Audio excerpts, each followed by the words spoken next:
Ever sent a Venmo payment and then suddenly felt a little exposed? Like, did everyone just see my full legal name when I sent Aunt Mildred that $20 for her birthday cake? You're not alone. We've all been there, that tiny flicker of panic when digital convenience collides with our desire for a little privacy. So, does Venmo really use your real name, and what exactly does that mean for your online persona? In today's hyperconnected world, where our financial lives are increasingly managed through apps like Venmo, the question of privacy becomes more crucial than ever. We're constantly balancing the ease of instant transactions with the potential risks of oversharing. And let's face it, Venmo has become almost ubiquitous.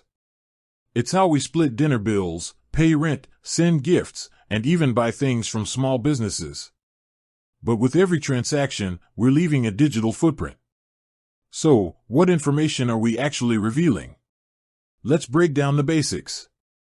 When you sign up for Venmo, you're asked to provide your full legal name. This is a standard practice for financial institutions, primarily for identity verification and compliance with anti-money laundering regulations. Think of it like opening a bank account. They need to know who you are to ensure everything is above board. Venmo, as a subsidiary of PayPal, operates under similar regulatory frameworks. However, here's where things get a bit more nuanced. While your full legal name is required for account setup, it's not always the name displayed to your Venmo contacts or the public. Venmo allows you to create a username, which is often what appears in your transaction history and feed.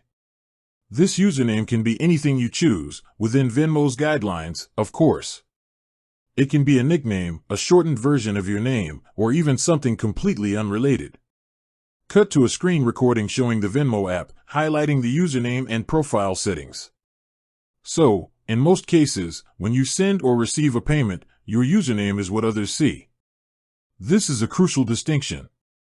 It gives you a degree of control over your public-facing identity on the platform.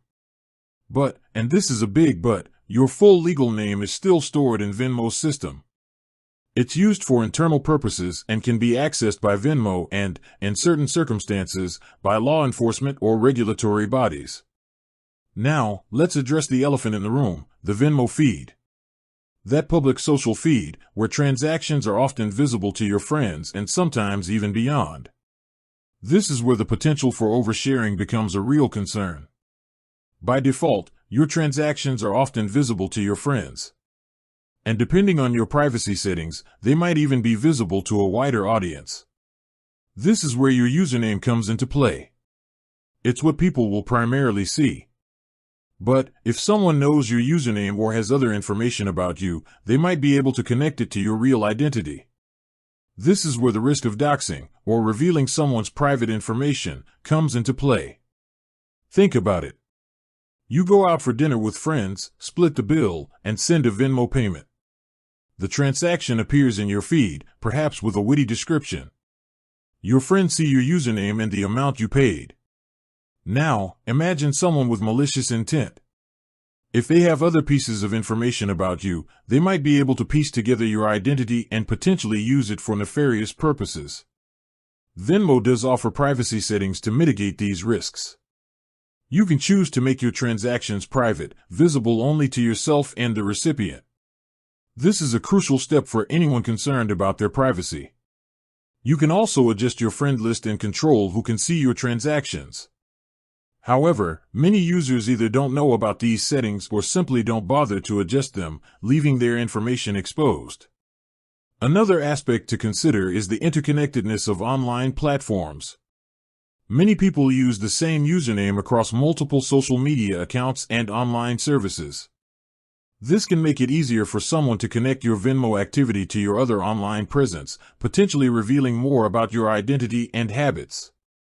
This is why it's generally recommended to use unique usernames for different platforms, especially those involving financial transactions. Let's also talk about business transactions. Many small businesses and freelancers use Venmo for payments. In these cases, the business name or the individual's name associated with the business might be visible. This is often unavoidable, as it's necessary for transparency and accountability. However, it's important to be aware of this and to consider the implications for your privacy.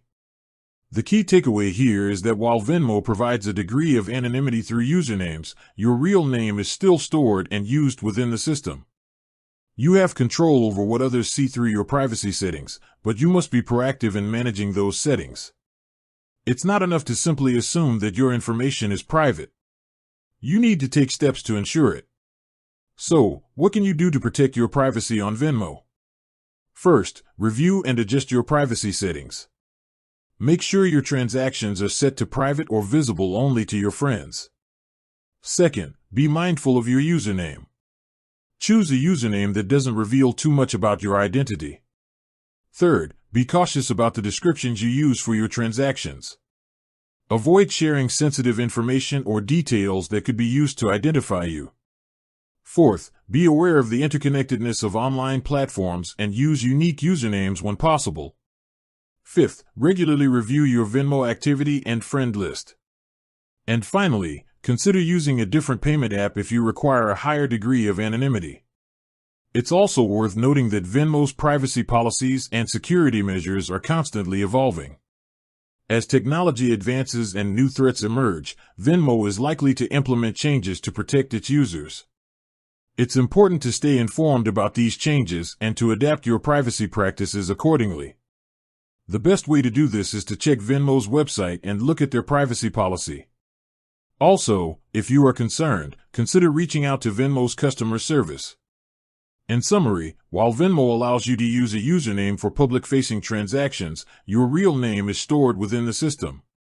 This is a standard practice for financial institutions and is necessary for compliance and security. The level of privacy you have on Venmo depends on your privacy settings and your awareness of the platform's features. So, take the time to understand your privacy options and adjust them accordingly. The balance between convenience and privacy is a constant negotiation in the digital age. Venmo offers a convenient way to send and receive money, but it also requires you to be mindful of your privacy. By understanding how the platform works and taking steps to protect your information, you can enjoy the benefits of Venmo without compromising your privacy. With that said, thanks for watching and until next time.